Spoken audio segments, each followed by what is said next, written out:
My real sweet spot with movies is kind of trashy melodramas, but done with artistry, where you take genre entertainment and elevate it to new levels, and that's Rosemary's Baby. La, la, la, la. We are officially approaching the Dakota, otherwise known as the Bramford, a location where they shot one of the all-time great iconic horror movies, and I'm getting goosebumps up and down my fucking neck and shoulders. I've been talking about seeing this location, I guess, my entire goddamn life. These are entire buildings. People have to live here, and I've never known, except for one person, I've never known someone who lives in those kind of buildings. They were always like a myth. It's almost like reality and fiction blending together and merging together. You got the Bramford, Black Bramford's history of children being eaten and babies wrapped in newspapers and like devil worship and bodies being torn to pieces in the lobby. And then we step outside the movie, and 12 years later, one of the all-time great rock stars, it's like he's adding to the Black Bramford history, and that interweaving of fiction and documentary. Sometimes we talk about cursed places or cursed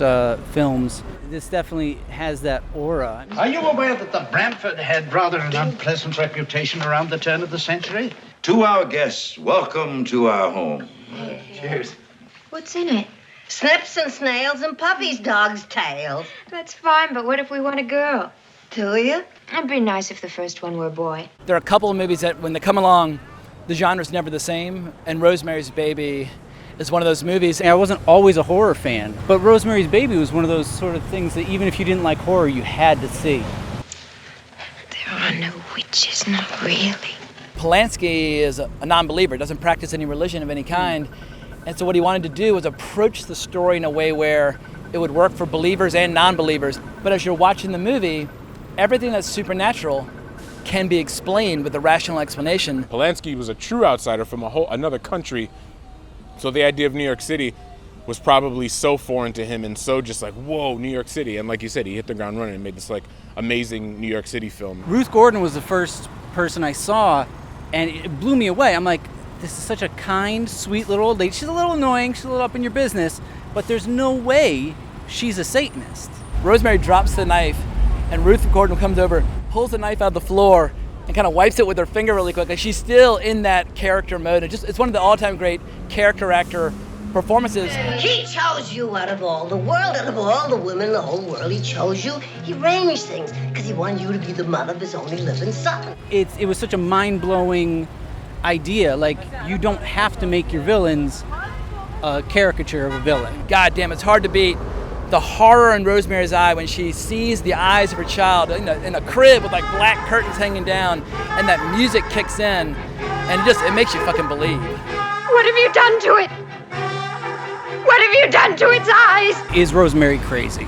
Is she just, going nuts? That build up to the ending is such a payoff. It's been here since like the 1880s, and at that time, there was nothing around here. There was just like, it was wide open. It was completely desolate. It was like the country, and there are all these great pictures in Central Park, people like ice skating, and it's like this great gothic, eerie, scary fucking mansion on a hill. The New York City buildings alone in Rosemary's Baby are a character itself. Like the closet, they see you when they look in the apartment, the walls, the paper peeling. It's almost like similar to like in Solaris, like the planet's breathing. It's like the building that they're in is kind of breathing. But the camera's panning around, and you're just seeing the city, and it sets the tone, it sets the style, it sets the atmosphere, and you just know you're going to some very, very dark places before this movie is all said and done. A little dark hiding underneath. A trace of melancholy beneath all that beauty. And yeah, New York is both beautiful and tragic and kind of intimidating and dark all at once, and that's why the city is so goddamn fascinating. This is no dream. This is really happening.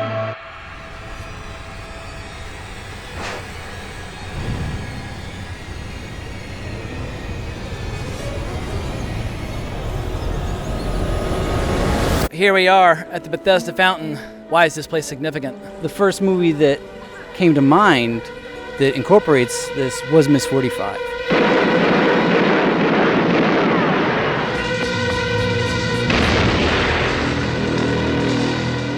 It's like that period from like 78 to like 83 where the city was just blighted. Yeah. And every movie just feels like an urban hellhole.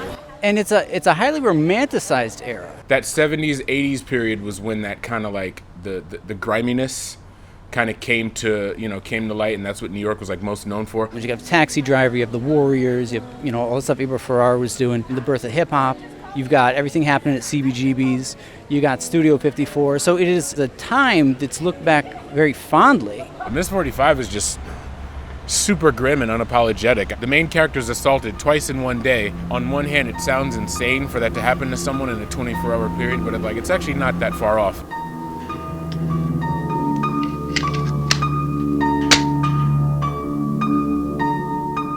Zoe Lund, for me, is one of the great kind of cult figures of New York Yes. cinema. Such a beauty, such a great writer, such a great personality, and cinema is poorer for her absence. She actually co-wrote Bad Lieutenant. She also had a part in that, and she was the main character in Miss 45. She's a mute, and she becomes this avenging angel. One of the things I really love about it is she's an imperfect avenging angel.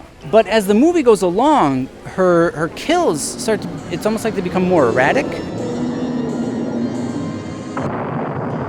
She's killed by another woman, and it has this harsh ending where it's she kind of gets revenge, but she doesn't live that long to see her revenge play out. What is the value of a filmmaker like Abel Ferrara making movies like Miss 45, making movies like King of New York, Bad Lieutenant, these movies that really go to the dark side? Microdosing, tragedy, you've got a little bit of a better head for it. People who expose themselves to horror and to horrific image and stuff are better prepared in life for tragedy.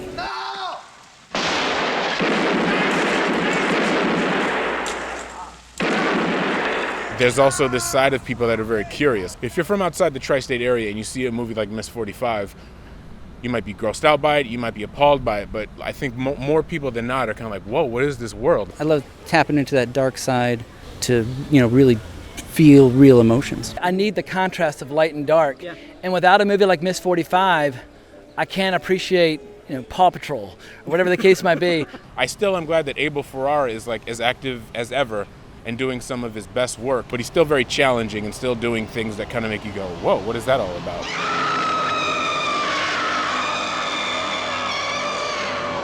New York does have a dark side, and if you live here long enough, you will encounter it. For me, no filmmaker has explored it better than Abel Ferrara. The older I get, I like imperfections in movies, and I think Abel Ferrara captures that.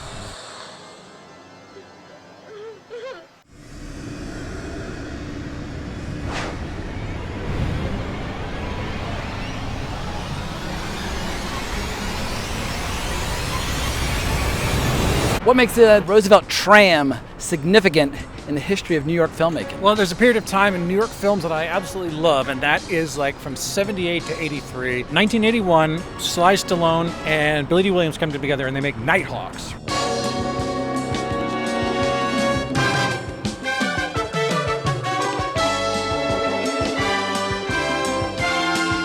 Was the first movie to use the Roosevelt Island tram system, which had only, I think, just was inaugurated in 1976. The climax of the movie, it happens on the tram, and it's a great suspenseful sequence. I'll announce my terms for their release when the proper authorities are present to hear them. Stallone is looking for a hit. He's looking for a follow-up to Rocky. He's looking to change it. He's looking for another franchise to get into. Along the way, he decides to do a cop movie, right? Something that looks like it could be Lumet. In fact, he's dressed like Pacino. He's got the same beard. He looks like Serpico. You'll pay for every life you wasted on this shit, motherfucker! Nighthawks is this awesome cop. It's almost like a superhero movie because they're fighting like Rocky and Lando teaming up. Yeah, the world's greatest terrorist is Wolfgar. This is the introduction of Rutger Hauer to Western film. Is this trip business or pleasure? Pleasure, I hope.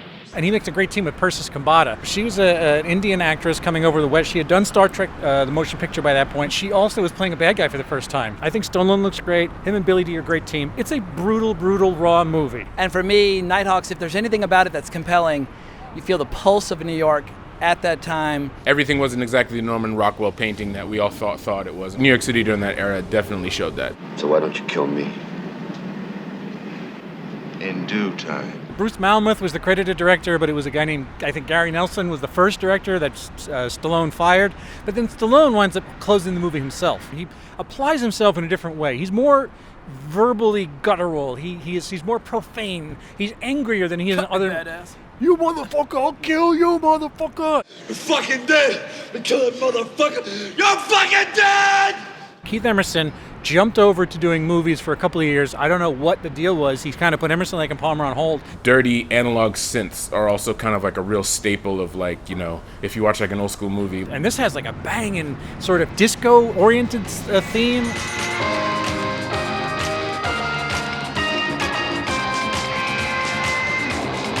The scene in the nightclub where like Sylvester Stallone is kind of staring Rutger Hauer down, like that's another side of like that grimy New York City that like I always think of. Disco scene, you're hearing Brown Sugar by the Rolling Stones, transitions into the Keith Emerson, and we also get this crazy shootout, which apparently in the original cut, several people get mowed down by Rutger Hauer. One of the things that Stallone, I think, was really hesitant of was ceding too much of the movie to Rutger Hauer. All those chase scenes, he was a little quicker, and Stallone didn't like that. What it is about New York at that time that really screams to Bill Scurry. I get the hindsight of being a kid at that point and just looking agog at this massive emerald city. You know, when we were driving Long Island Expressway and it just sort of approaches like needles out of the horizon. That skyline is awe-inspiring to anyone who's seen it for the first time. And these are the movies where I saw what happened inside of it, the kind of people I wanted to be with.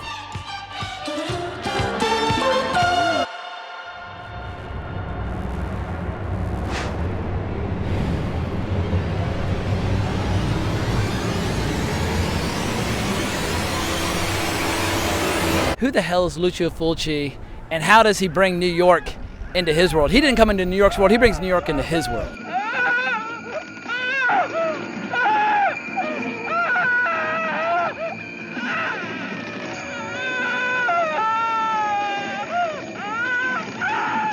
The Fulci logic, the Fulci beauty, the Fulci visuals, his particular hopelessness, his particular brand of meanness. When hell is full, the dead shall walk the earth. And his movies adhere to that. There's this punishment, this punitive, old school, Old Testament type thing. The three movies we're going to talk about each use New York differently, and I think he saw it as the perfect hellscape for him to shoot in, because it said something different about the world of his late 1970s, his 1980s, and he could get in Rome and Italy where he was based. That must be it, Bill.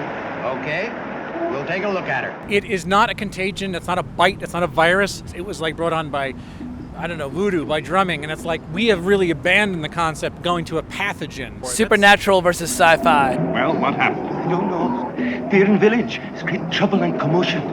It's the Juju Man. The beginning of the movie and the end of the movie, Zombie 2, Zombie Flesh Eaters, takes place here. The very ending takes place on this bridge, and the beginning of it takes place in New York Harbor, right down the water below us. Yeah, she looks abandoned. The only question is, why? A derelict ship sort of wanders into New York Harbor. A couple of cops get on board, and they find the beginning of horror. They find a large, portly zombie whose flesh is falling off. He bites one of the cops, and he falls in the water, and it turns out that that one zombie was patient zero. And you see on this bridge an absolute hellscape of zombies marching toward the city from Brooklyn, and it's fucking over. It's as apocalyptic as it gets. Most horror movies, you're out in the middle of fucking nowhere and something horrible comes to get you. But I love it when horror comes to the big city. Who gives us the pulse of zombie? It is a pulse. It's Mr. Fabio Frizzi. I think he worked with Fulci in about 3 or 4 movies. Certainly the best of Fulci's soundtracks, but it is this sick, weird, dim, digital score. It's the posters, it's the music, and it's the willingness to go to places that no other filmmaker would go to. I'm very harsh in my love and affection for Fulci because his movies, there are times where you'll be watching it and you're like, for the last 30 or 40 minutes, not a fucking thing has happened. But then a scene will begin and it's unlike anything that you've ever seen. Fulci goes to these places that no one else can go to, and that is perfectly exemplified by the next movie we're going to talk about, The New York Ripper. I love the Italian name, Lo Squartatore di New York. Wildly controversial film, very rarely released intact theatrically around the world. It is the Fulci movie at this point that I've seen the most, so while I might say Beyond is the best, New York Ripper might be my favorite. It is his biggest production in New York City. He did all of his exteriors. I would say did at least 50% of the movie here.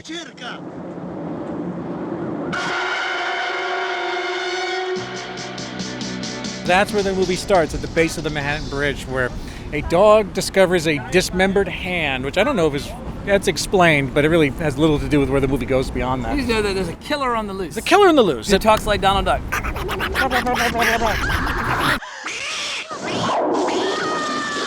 This really feels like a New York movie. This feels like it's a cousin of the Scorsese films. It's just the giallo version of that. No subject should be off limits for a storyteller. No story should be off limits for a writer.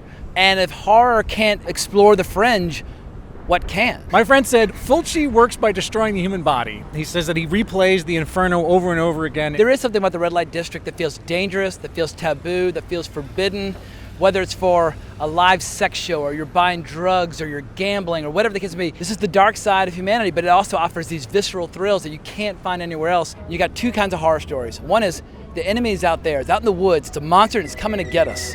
The other kind of story though is no, the monster's in here.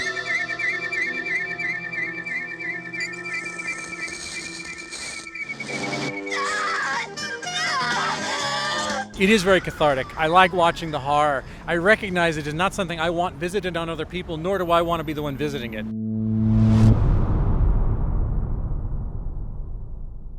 All roads eventually lead to Murder Rock, Dance of Death.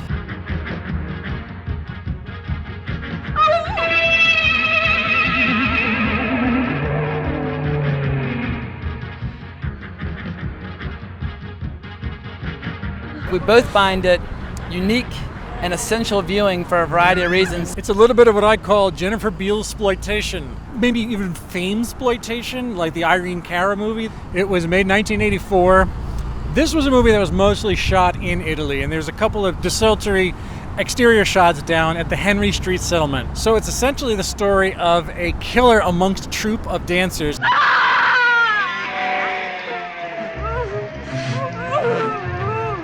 If Bob Fosse had been a strange, perverted Italian horror director... Instead of just a strange, perverted, weird... Yeah, instead of making all that jazz, he might have made Murder Rock. The sound of this movie is another Keith Emerson soundtrack, and it is fully like a 1980s soft rock confection. It's got some incredible photography, both this movie and Ripper. I mean, he can still move the camera. First half of the movie is like, all right, I'm totally on board. This movie's fucking killer. Second half of the movie, I was like, I'm going to kill myself if it doesn't find a way to wrap up sometime in the near future. This is one of those movies that made me say sometimes there isn't 2 minutes that Fulci can't stretch out to 8. First song, opening credits. We've had this debate before, and I'm going to let you have the final word. Worst song ever or best song ever? Nowhere in between. I'm sad that Keith Emerson is gone. I love all the music he gave us, and I'm really excited that he made scores for Argento with Inferno, and they did a couple of movies with Fulci. I think that's great. It's a fusion of two things that I love, so I can't help but love the goddamn things. The Murder Rock poster, sexy as hell. Just, it's like, it sells you everything. The jumpers or the leotards or that, whatever the fucking, whatever terminology you're supposed to use, and the fear, it is fame mixed with murder. It's like, what's better than that? I don't think that there's an actual hobo with a high kick. Hobos are not going around kicking people to death. That's just obviously something that people made up. It's a myth. I think somebody maybe looked at either a large stack of trash bags on the corner. He's a man, I guess. He didn't have his mask on in the proper way. He bumped into me and my buddy. I don't know, he's kind of a jerk.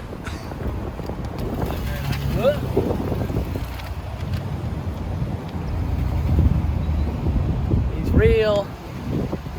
He's one of us. He's on the streets protecting us at all times. I don't care what you haters say.